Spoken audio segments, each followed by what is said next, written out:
right, let's go. Let's talk to Bob, who doesn't want to get involved in any drama. Hi, Steve. Hey, Bob, what's up, man? Speaking of daughters getting married, my oldest daughter is getting married the end of this May, and she has asked my wife to help with the wedding plans. And my wife likes to get things done, you know, sooner the better, get them out of the way. Yeah. And my daughter has a little bit more of a laid-back approach. You know, Yeah. I'll get to it when I get to it. So I'm stuck in the middle, you know, trying to balance everybody, manage everybody's timing to get everything done.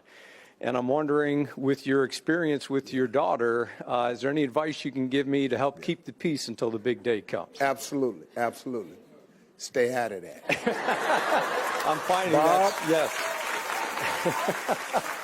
Bob, that predicament for us as dads and a wedding, because what you realize is what I realize is not just your daughter's day.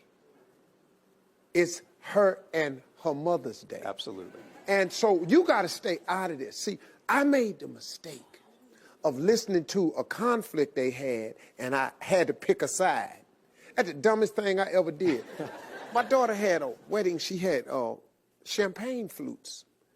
And my wife decided that the ones with the gold leaf rims on the flute looked the best. Why? Why we need gold on the edge of the glass? Well, it's champagne. You drinking. You drunk. You don't know it's gold. The promise I made to all four of my daughters was, I said, when you get married, I'm going to give you the day of your dreams. If he's the guy, I will give you the day of your dreams. So I've done one. I got to do another one this year. And, man. So I'm telling you, Bob, stay out of it. All we do as fathers is pray to God that it comes in somewhere close to the budget. That's all you can hope for, man. My fingers are crossed. Yeah, man, and don't say you can't have that. If you say that, man, you're killing them. So you just got to sit there, man, and just hope to God that it comes in close to the budget. Now, it's not. Very good. Stay out of it, man. Yeah, will do. Yeah. Hey, folks, we'll be right back. With the question about her family. Hi, Julie. Hi, Steve. Uh-huh. I've been married for 18 years, and for as long as I've known my husband, he screams at the TV during sports, especially the Jets game. Our boys are 13 and 14 years old now, and they're doing it too. Yeah. Is there anything I can do? No. No. No? No. That's it. Earplugs? Yeah, do whatever you want to do, but you can't stop it. It's a bastion of manhood, ma'am. It's what we do. Your husband, by nature, is a competitive person. That's by nature. We're taught this since we were little boys. We've been racing each other, beat you to the pole. First one, last one on the block is a rotten egg. First, you beat me here, I beat you there. I'm bigger than you. I can jump higher. I can do more. It's that deal. So when we're watching sports, we're not watching, we're playing. Yeah. We're in the game. I'm the quarterback. I'm the running back. I could have dunked the ball if they'd only throw it to me. Right. I'm the coach. How could you miss that? I would never have missed that from there. You can't take that from us. Ladies, leave us alone with that. Here's the trade-off. And I've never said this on national TV. You shouldn't stop us from watching sports and yelling at the TV, because we can't stop you from shopping.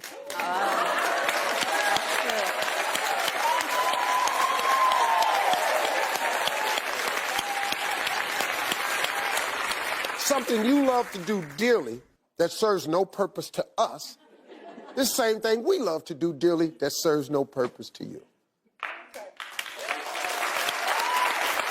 God, I love you. That's it. Sorry, darling. Thank you very much. All right, now, tomorrow's election day in cities and states across America. And even though kids can't legally vote, they do have a lot to say. And so I found some letters from some kids that was written to the president. Here's the first one. It says, "Dear Mr. President, what does your wife call you? Is it Mr. President or something else? I wonder because my mom has a lot of names she calls my dad. Your friend Jeff. Here's another one. Dear Mr. President, what happens to the vice president when you go to bed? Does he get to play president at night? That's from Tyson. Here's another good one, folks. Dear Mr. Obama, you are real handsome, way better than George Washington. I'm here if things don't work out with the First Lady. Yours truly, Claire. What the hell is Claire talking about? I'm here.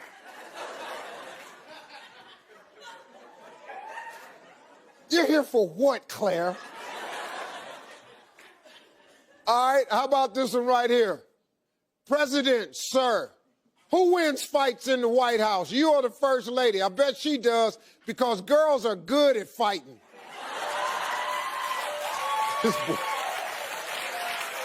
This kid right here done already figured it out.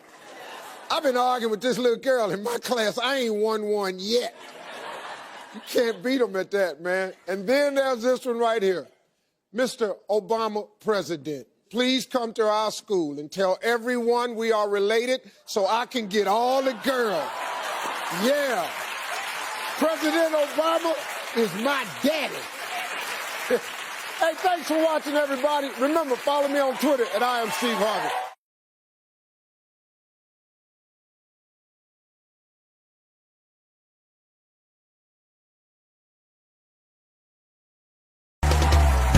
Now, earlier in the show, we saw my kids, Whitney and Lori, who are now college freshmen, and we're very proud of them, but every parent knows just because they're out of the house doesn't mean they're out of your life. We found some text conversations between parents and their college-age kids. Like this. A mom writes, "Be there in 10 minutes." So her kid says, "What?" She writes back, "We saw your roommate's Facebook post about the keg party you're hosting. Dad and I figured we're invited since we just deposited that money in your account this morning. Technically, this is our party."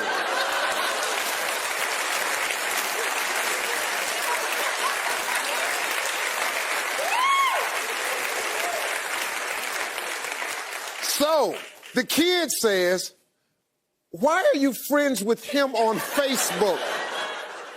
Please tell me you're joking. Mom, this is not funny." He finally hears back from Mom. "Park in the car. We're here. Party." Yeah.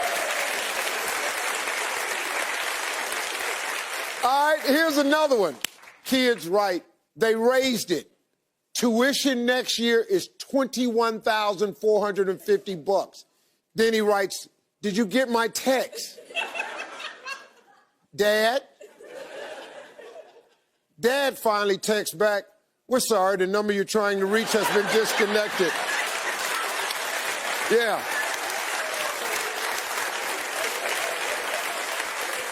And finally, we have this one right here. A son writes, "Sup, girl? Where you at?" So the dad responds, "It's Dad. Are you trying to text a girl at 2 a.m. on a school night?" So the son responds, "Sorry, LOL." Dad writes, "Son, I'm disappointed. If you had real game, she'd be looking for you."